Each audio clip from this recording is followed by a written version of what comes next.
when a guy has those advantages in boxing skill and speed, and they don't take risks, they are almost impossible to beat. You do not hold, and you are throwing punches. Boxing is hit and don't get hit. Shakur is the best at that. When a great pure boxer is putting on a performance, some people will complain, oh, it's boring because there's no drama. Right. But you have to, I at least, appreciate the fact that he's operating on such a high level that there is no drama. He is in total control. And I just, when you see something like that, I said, you hang it in the Louvre. It's a masterpiece. Yes. And I said, with that style he fought, it doesn't matter who he fight, he would give them trouble. Max Kellerman breaks down a potential Devin Haney versus Shakur Stevenson matchup as high-level chess, not a slugfest. While he acknowledges Haney's discipline, his commanding jab, and his ability to control the ring like a general, Kellerman places special emphasis on Stevenson's elite defense, impeccable timing, and laser-accurate counterpunching. Counterpunch accuracy. You mentioned the way Shakur fought. I know you guys think I get on Devin Haney. No, and I was like just Devin thinking Haney. about it. That's but a prime here's the example of difference. what you're talking about. Devin Haney boxed beautifully against Norman early and then stopped boxing. He started sitting on a lead, which is running and holding. Right. That's not boxing. Shakur boxed every second of that fight. Shakur, I can't even think of the time where Shakur grabbed Teo and held him. Not one time. Like, maybe it happened. He I don't actually was remember. being physical inside, but Teo was initiating. Shakur, here's boxing. Boxing is standing and punching range, right? You move your leg. You use your legs when you got to get out of range. You do not hold, and you are throwing punches. Boxing is hit and don't get hit. Shakur is the best at that. So 2 points I want to make real quick. One is, yes, you're right, Max. Different than Devin Haney. Shakur, what I would say, he only did that once. It was like maybe the end of round 9. He did for like 20 seconds. He didn't do it again. He did. I remember talking about. It was like a weird. According to Max Kellerman, Shakur Stevenson has already built a resume strong enough to carry boxing spotlight. With world titles across multiple divisions, technical mastery, and defensive brilliance, Kellerman sees Stevenson as a fighter both casual fans and purists can rally behind. When you rank fighters in a division, it has to be based on merit, who they beat. It must be the resume because they're earning a shot at the title. Yes. That is not the same as pound for pound. Okay. Pound for pound is what you truly believe in a given moment, right? So, yes, you should have some evidence. It can't just be a hunch. Right. But once you have the evidence you think you need, like, for example, that fight. Come on, man. It is legitimate for someone to say that they believe that Shakur is the best pound for pound fighter in the world. When I listen to what you say, Shady, what I'm hearing is, look, underneath, I really think Shakur is number one. But because I gotta give credit to Usyk for what he's doing in a bigger division, and you know what? I kind of agree with that. Where are you guys with this? Okay. I don't agree with that at all. I think Shakur has to do that 2 more times or 3 more times to be considered the face of boxing. I think he had a great performance. Different conversation, face of boxing and number one pound for pound. I'm only going off of where I know Shady is headed. I'm kind of punching where I know he's going to be because he really believed that Shakur is the face of boxing. Shakur has expressed unwavering confidence in his abilities. He doesn't believe anyone out there can beat him, but he welcomes any challenger willing to step up and test themselves against the best. Picasso performance, that this was a Floyd Mayweather-esque performance. What do you take when you hear those comparisons? It's good to hear. It's good to hear because a lot of people don't realize how great I am. I've been told them this. It's like you got to keep saying it over and over, and it's like, as I'm saying, it's like I'm wasting my breath because it's like people like, no, you know, oh, fight this guy. Oh, you won't do this to Teofimo Lopez. You won't it's a video of like me and when me and Cameron was going back and forth, he said something like, oh, take yourself to 140 and fight Teofimo Lopez so he can knock your head off. And now it was like, I did it, and like I said, now people getting to see what I done been Stevenson, a southpaw blessed with elite reflexes and razor-sharp timing, would weaponize angles, counter shots, and distance manipulation, constantly forcing Haney to reset and rethink his approach. And I told all of these guys, if y'all want me to come to 147, I'm coming in with rehydration gloves. I don't even do that. But why am I going up to these guys' weight classes if I'm not planning on going there? So any of y'all want to fight me at 147? Yeah, rehydration. 10 pounds. 10-pound rehydration. That mean, the IBF rule, basically. You got to understand, that means on fight night, when we get in the ring, they're going to be 157, maybe 158. Max. No bigger than 160 that night. Right. I'm cool with that. So if we could get it like, all right, like the IBF rule, 10-pound rehydration. Yes, but think about it. If there's no rehydration clause, these guys gonna get it up to 170 pounds. Yeah, 175. I'm in the 140s on fight night. Yeah. So if I'm 140, they 170. Bro, what am I in here wrestling around with these? Right. Haney, a natural orthodox boxer renowned for his sharp jab, precise footwork, and defensive clinching, would look to control the center of the ring and dictate the pace from the opening bell. Legacy fights, accomplishments, because now Shakur is a 4-weight world champion. Devin is a 3-weight world champion. Devin was undisputed, but now Shakur is a 2-time lineal champion. So he's a 2-time Ring Magazine winner. 2-time unified champion. If you want to add the ring, as far as with the WBO, he was unified at 130. So he's a 2-time unified champion, 2-time lineal champion. Beat a guy like Teofimo Lopez, who rises to the occasion. Had a close fight with George Kambosos. You can make a claim that he was fighting out of frustration or out of emotion, and that was it. He was in his prime too, Josh Taylor seemed to be drained at 140, not taken away from Devin, but he was already moving up to 47, they were saying. Lomachenko was a little older and smaller. Stevenson's commanding victory over Teofimo Lopez didn't just add another trophy to his collection. It cemented his place among boxing's elite.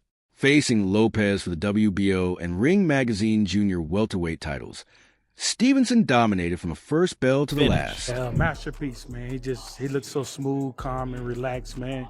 That was beautiful. That was the one boxing lesson that you future guys, young guys and amateurs just turning pro, watch that, man. That was beautiful. You heard his father say in the corner, what happened to your fast hands? That didn't work, man. Just overall, just given the styles in boxing so well, was there any way that Teo could have put on a better performance, a better plan, and gotten a better result? No, I don't think whatever he would have brought to the table would have worked, man. Shakur just got a great boxing mind.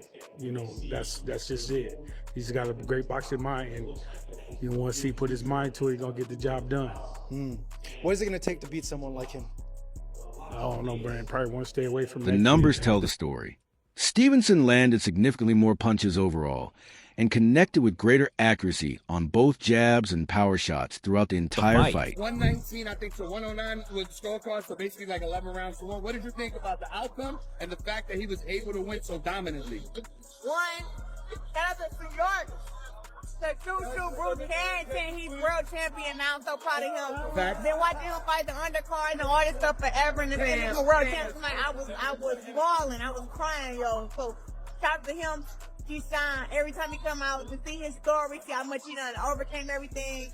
Now he get his first round knockout, looking good against Jermaine Ortiz. Wonderful. Now we got the main event with Shakur, and I knew that was gonna happen. Everybody be talking all that rah to me. I know boxing, and like I told y'all, we was gonna see a little bit of athleticism, but we was gonna see Shakur be using his jab, going to the body, and we saw blood today. Shakur did great today. Only thing I can ask for is stopping. I can't ask for nothing else. Floyd Mayweather weighed in on a past sparring session between Devin Haney and Shakur Stevenson, describing it as highly competitive and a showcase of elite talent. He highlighted the blistering pace, sharp technique, and laser focus both fighters displayed, praising their composure and skill. You can do crazy numbers. It's going to be hard to break my record because you have so many people stealing. So many people stealing. Streaming, yeah. Yeah, streaming. It's still stealing. If they're not paying for it and they're getting it free, it's stealing. According to those who witnessed it, the sparring session revealed that Shakur and Devin possess equal skill levels, exchanging powerful blows and matching each other shot for shot in a display of championship caliber talent.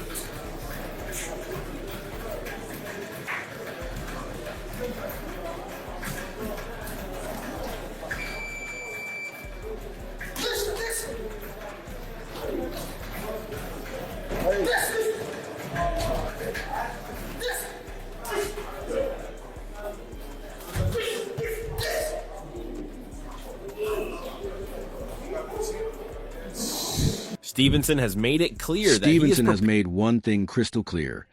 He's prepared to fight anyone willing to step forward and challenge him. He rejects a narrative that he's avoiding tough matchups. Instead, he insists he welcomes competition at the highest level. For Stevenson, a true champion should be ready to face the best fighters available, and he repeatedly calls for major bouts to prove his standing in the sport. His confidence isn't empty bravado. It's rooted in his skills, his preparation, and his proven performances against elite competition. By publicly inviting rivals to call his name, he's sending a message to fans and critics alike. He's not protecting his record. He's actively hunting for meaningful challenges. Stevenson wants the biggest fights possible, viewing every potential opponent as an opportunity to showcase his talent and solidify his reputation among boxing's pound-for-pound best. Fights that make more sense. I'm like, nah, he just keeps saying my name to the public. This is the fight that people want to see. My fan base, they want to see this fight. I put the fight together.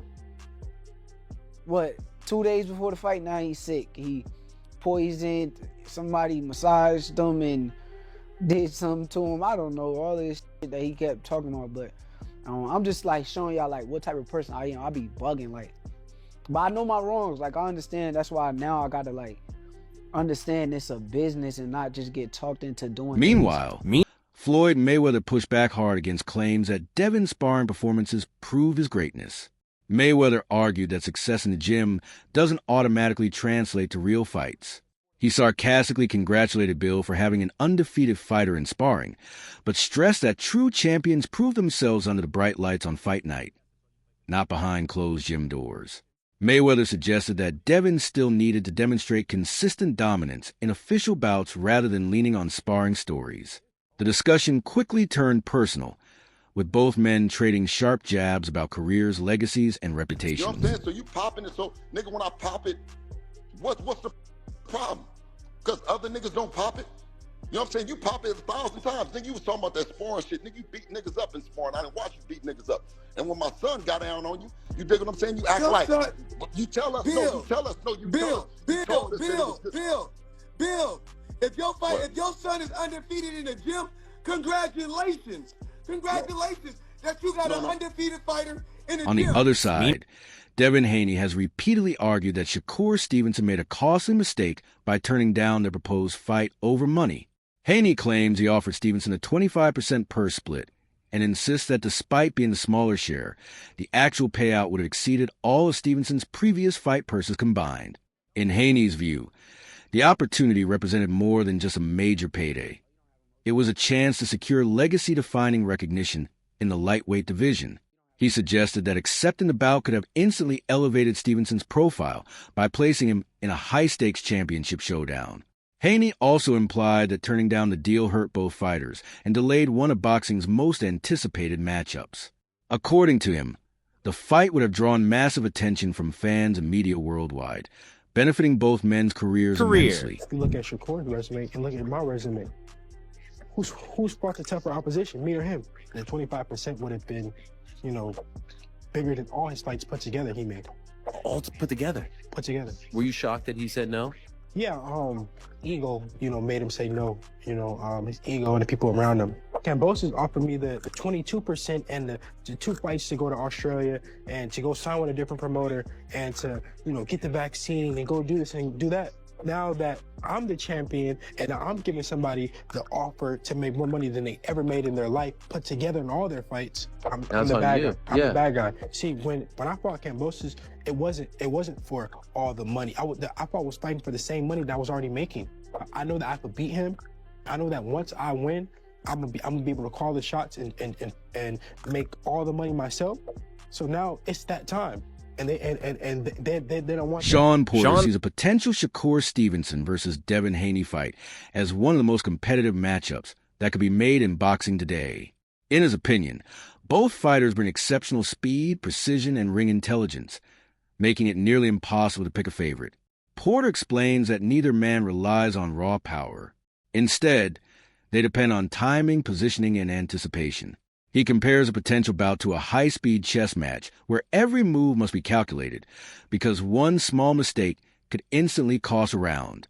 According to Porter, this contest wouldn't be about who throws more punches. It would be about who thinks faster and reacts first in the critical moments that define championship Who I fights. see beating Shakur Stevenson. Right. I really don't know who I see beating him. Good. The thing with that is it's an amazing fight because both guys are very quick, very intuitive, and very fast and sharp. I do lean with. I'm not even gonna pick a winner in that because this is my first time playing it in my head, and I just see it. It's just so back and forth, and it's that fast chess that we always talk about, and it's that fast chess, which it's gonna be slick. What wins a fast chess match? What makes a difference? Who's fastest? Yeah. Honestly, it's who's fastest, and it's also not just who's fastest with the hands, but also mentally to make that setup in that second move. Both guys have the ability. Each to do fighter it. possesses the ability to create openings through feints, footwork, and angles, meaning the momentum could shift repeatedly throughout the fight. Porter believes fans would witness constant tactical adjustments, with both boxers testing reactions and countering strategies as the rounds unfold. Ultimately, he suggests a matchup would showcase elite-level boxing skill, mental awareness, and technical precision, producing a tense, dramatic contest that would keep viewers fully engaged from the opening bell to the final scorecards. I think that fight really is just a matter of who's able to set up and capitalize the fastest. That's a fantastic fight. You think we see it? Love to see that. Yeah, but do you think? I think so. I think we get it at maybe 140. I'm not rushing that fight, and I don't think we get it at 140. I think if we get it at 135. Yeah. Yeah, I don't think Shakur. Maybe Shakur's got, I don't know, maybe a couple fights, if not less than that, at 130. And then I think a blessing for us will be Shakur going after fighters, not going after belts, not going after a championship title, but going after belts, going after fighters. If he decides to go after fighters because it's getting him everything that he really did turn pro to get. According to many experts, Shakur Stevenson stands apart from most fighters of his generation. They emphasize his exceptional ring IQ, natural athleticism, and his remarkable ability to adjust strategy mid-fight. Andre Ward describes him as a blank canvas, meaning Stevenson can paint any style or approach he chooses inside the ring through creativity, composure, and sharp decision-making, even under the most intense pressure. Many observers note that Stevenson's footwork, distance management, and tactical flexibility consistently allow him to outclass high-level opponents. Those qualities were on full display in his victory over Teofimo Lopez, where he carefully controlled the pace and range while shutting down his opponent's offense. Ward's praise echoes a wider consensus among experts. Stevenson's advanced technical skills and boxing awareness were the driving forces behind that dominant performance. In their view, his precision, patience, and adaptability elevate him above many of his contemporaries and mark him as one of the sport's most complete modern boxers today. Man, he better leave that alone. What did you think of Shakur's performance He tonight? did what he had to do, man. You know, there's always room for improvement. You know, I think he had a lot of stuff he could have did, but he's so talented and gifted, man. You know, you also got to trust what he's seeing in there. You know, we're on the outside, you know. But I think he put on a tremendous performance, and obviously, you know, the level he's at, you always look for things he could do better, you know. What did you see from the outside that he might? I mean, I'm just saying, like, you know, like I think it was a lot of body work and stuff like that. He could have touched on, but again, he's in there, you know. So he's seeing stuff, he's feeling the punches. We not, so you got to trust what he's seeing. Teofimo just couldn't get going. He put on well, he tried to get going. He just wasn't allowed to. So it's just the distance and range that Shakur has just perfected throughout the years, and then making him pay when he does that discourages him to not want to punch anymore. And I think he was out of answers in the first round. Honestly, I think he didn't really have any answers. When Teo starts doing little certain things with his hands and starts playing the clown game, he out of answers. He's down to just one shot. So Shakur just stayed focused, stayed locked in, and, you know, was at 4 divisions now? 26, 30, 35, 40. Max Kellerman makes a bold claim. Shakur Stevenson is as skilled as Alexander Usyk in pure boxing ability. He emphasizes that Shakur's dominance over Teofimo Lopez demonstrated elite technical mastery at the highest level, while Usyk's pound-for-pound status comes from conquering naturally bigger heavyweights, defeating top-tier opponents like Anthony Joshua and Tyson Fury. Shakur earns his recognition through precision, timing, and total ring control. Kellerman and the panel highlighted Shakur's ability to manage distance, dictate the center of the ring, and control every aspect of the fight, leaving Lopez confused and unable to execute any game plan. Unlike fighters who rely on power or aggression, Shakur showcased the pure art of hit and don't get hit, a hallmark of historically great boxers like Floyd Mayweather and Pernell Great Whitaker. fighter, and he had a very competent. That's Usyk's resume. What? He said Usyk, great fighter. Right, so that was competitive fights, right? He won. It was competitive fights. When you watch Shakur with T.O., it was a shutout. It was a shutout. It was two different There was nothing classes of competitive fighter. about that. Wait, I want Mike. Yes. Get in here because I have something to say about this Yeah, fight. look, I was about to actually agree with Shady for You once. should. I Yeah, don't he think went it's left. crazy to have Shakur number 2. He looked that good. And okay. I want to say, right, I've been critical of Shakur in the past because I don't like when fighters are not engaging. Look, Max, you and I both love that classical boxing style. And what he did on Saturday is the style I love. He was not running. He was standing his ground. He was boxing, moving, using his jab. Beautiful check hook off the jab. That's the kind of fighting I like seeing, the kind of boxing I like. We're not going to get crazy on Usyk, though. But Usyk was a man at 200 that beat up 270 pounds. He's Tyson not getting Fury. crazy. He's giving what he's saying was is getting ready to go whatever crazy. he's He was doing. getting ready to go. What he is saying, and I agree with Shady here, is his suspicion is Shakur's actually number 1, but he won't give it to him over Usyk because of what you're saying, Mike. Right. And what I'm saying is, So here's the question for you. Do you think Haney's jab and ring control would be enough? Or would Shakur's defense and counterpunching take over the fight? Drop your predictions and reasoning in the comments below.